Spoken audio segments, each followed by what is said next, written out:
네, 안녕하십니까. 나눔경영 컨설팅 김종혁 강사입니다. 오늘 제가 말씀드릴 주제는 영화 택시 운전사와 대만의 228 사건에 대해서 말씀을 드리려고 합니다. 영화 택시 운전사 다들 많이 보셨죠? 영화 택시 운전사의 한 장면 잠깐 같이 보도록 하겠습니다. 빨리 가야 돼!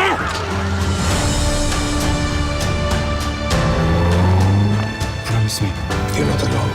여기 걱정하지 마시고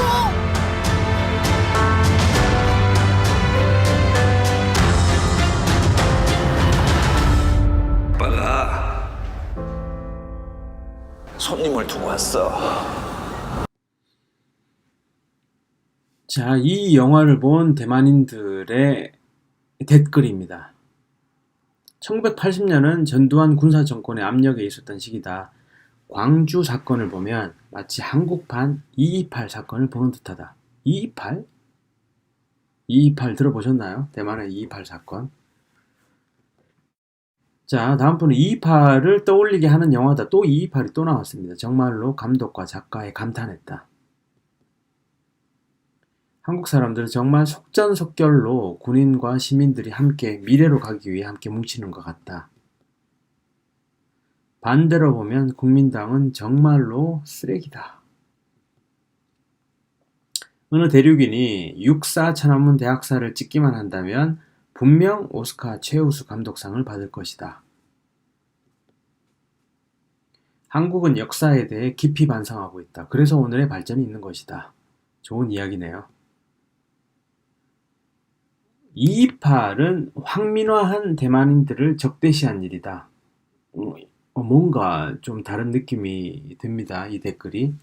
일본이 투항한 뒤에 이를 잃고 대만으로 돌아온 대만 국적의 일본병, 국민당 통치에 불만이었던 본지역 국적의 청년 학생들 포함 대만의 공산당 세력과 결합해버린 무장반란이었고 광주 사건과는 본질적으로 많이 다릅니다. 뭔가 많이 들어본 느낌인데, 광주 사태는 북한에서 온 특공대의 소행이다. 비슷하지 않나요?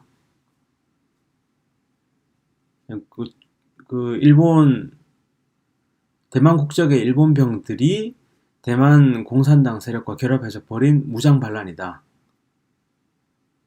굉장히 비슷한 느낌이 많이 납니다. 그래서 대만의 보수 쪽에서 이야기를 많이 하는 것 같아요. 자, 그리고 또 이야기하는 게 본질은 다르지만 정부가 일반 민중에게 총을 쏜 부분은 같다.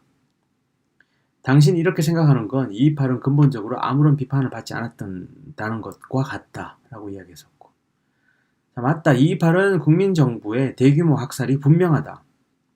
대만은 아직 민주가 아니다. 진정한 민주화가 이루어진 적도 없고 간단히 말해서 대만의 민주는 반쪽짜리다. 이런 이야기를 합니다. 혹시 이 영화 보셨나요? 집결호라는 영화입니다. 저는 확실히 기억하던 게 2007년에 제가 대만에 있을 때 대만 지인들과 같이 봤던 영화입니다. 집결호. 1948년이 배경이에요. 1948년에 중국 공산당과 국민당이 내전을 벌일 때 문하 전투라고 있었습니다. 중국 역사상 가장 참혹했던 전투였었고, 이때 해방군 구중대가 47명의 대원들이 퇴각을 명하는 집결호가 들리기 전에 적의 진격, 국민당의 진격, 수천 명의 적들이 밀려오지만 열세에도 불구하고 목숨을 바쳐 진지를 지킨 그런 이야기입니다. 자, 이 느낌, 색감, 다른 어떤 영화 생각나는 영화 없나요? 집결호는 이 느낌 아닌가요? 이 느낌? 태극기 휘날리며. 집결호의 제작진이 바로 태극기 휘날리며를 제작한 한국의 MK픽처였습니다. 중국 감독이 중국 기술만으로 만들어질 수 없다는 결론을 내리고 한국 그리고 미국의 자본과 같이 만들어냈던 영화가 바로 집결호예요. 잠깐 같이 보도록 하겠습니다. 敌人坦克！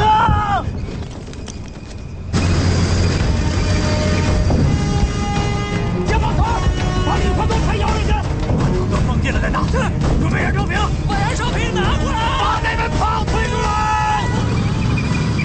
加油吧！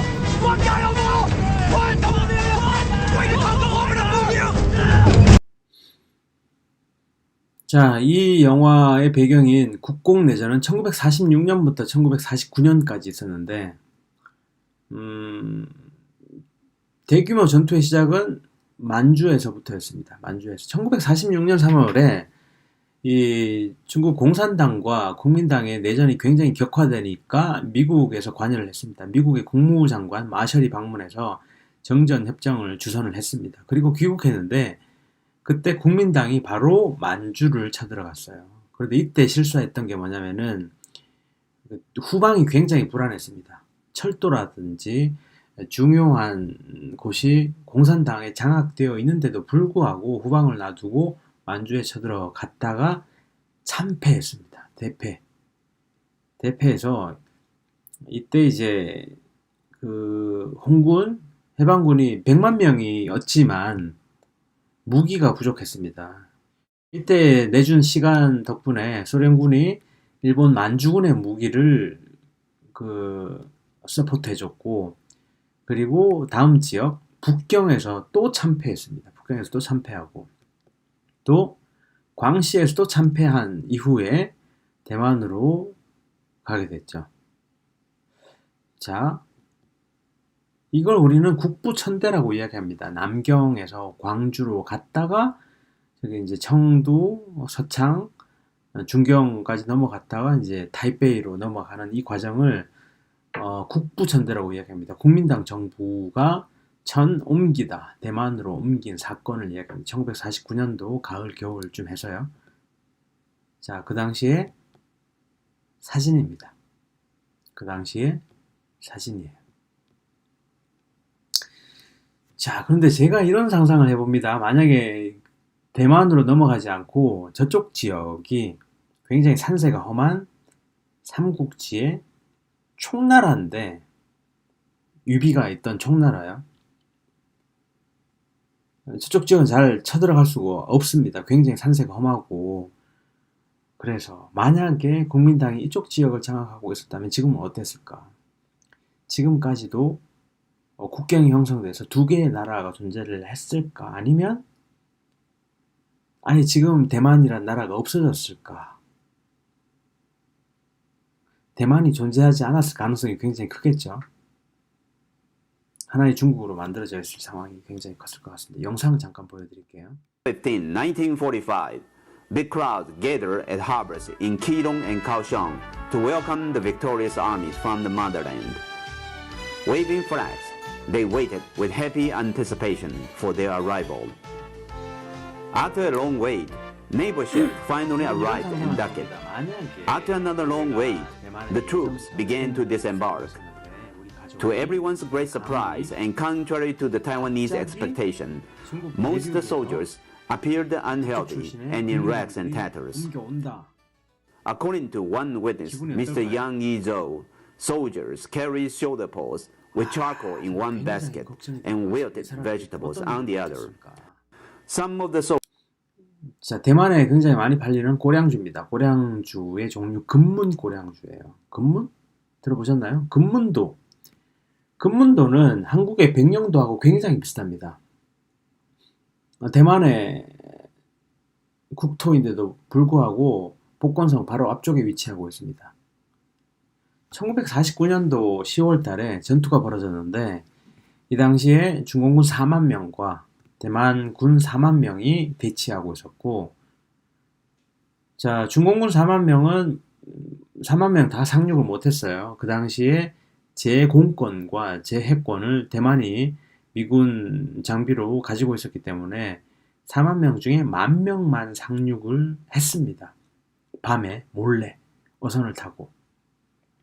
근데 이때 어떤 일이 발생했냐면은 실수로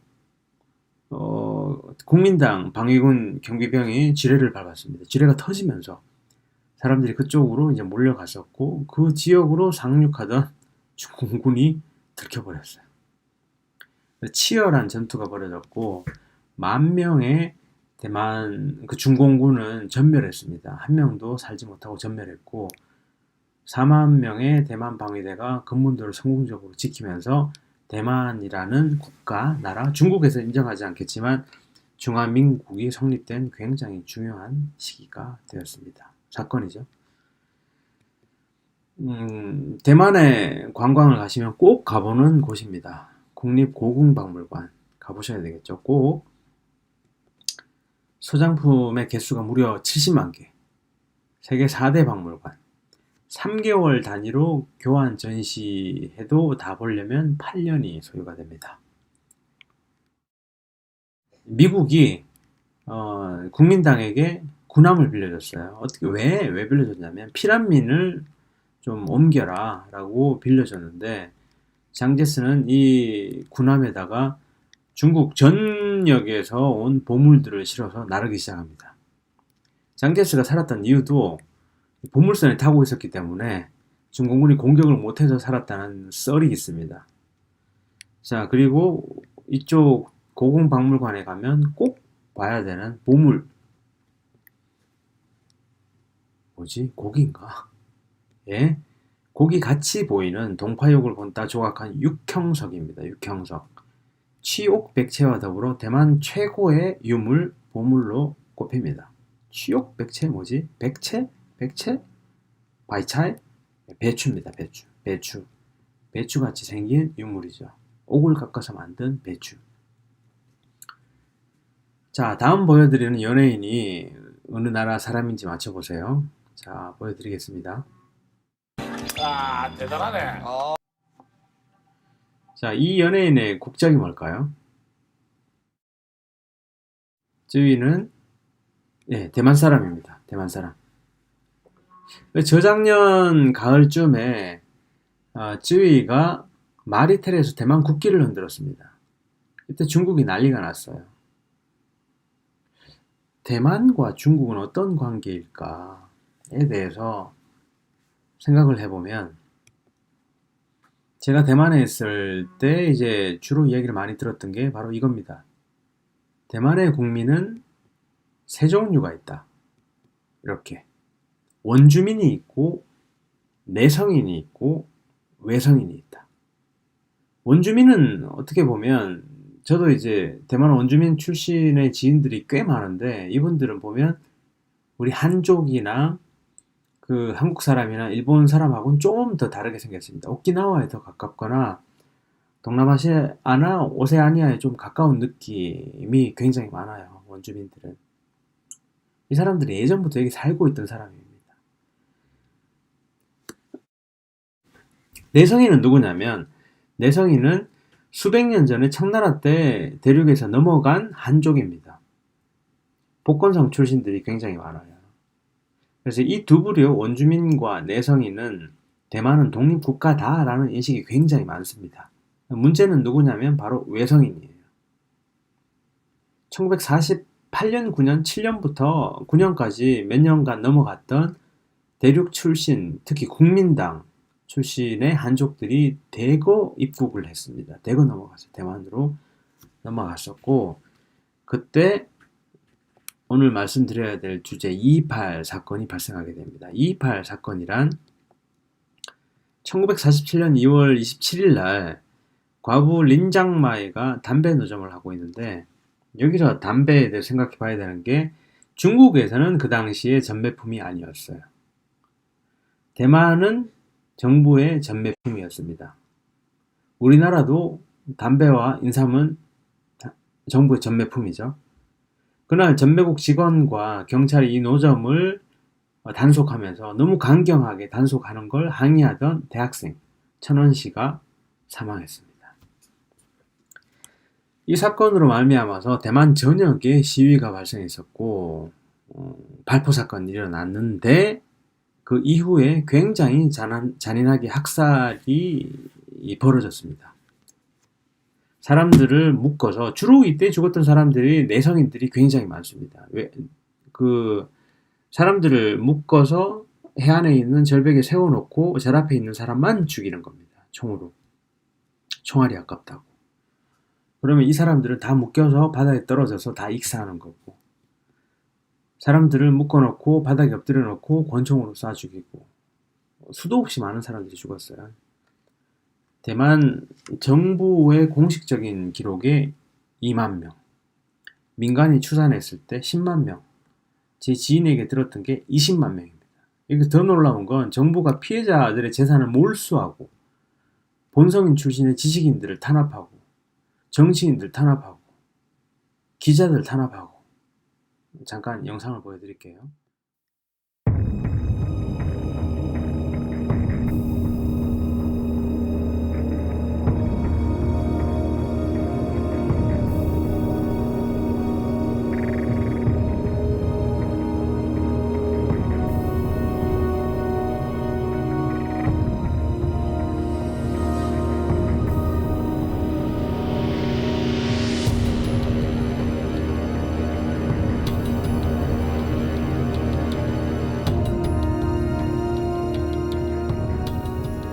최근 영화 박열의 배경이 되었던 사건이 일본 관동 대지진에서 생겼던 조선인 학살 사건이었습니다. 공식적으로는 사망자가 6,000명, 비공식적으로는 2만 명, 3만 명 이야기를 하는데, 이 대만의 228 사건은 무려 10만 명입니다. 10만 명.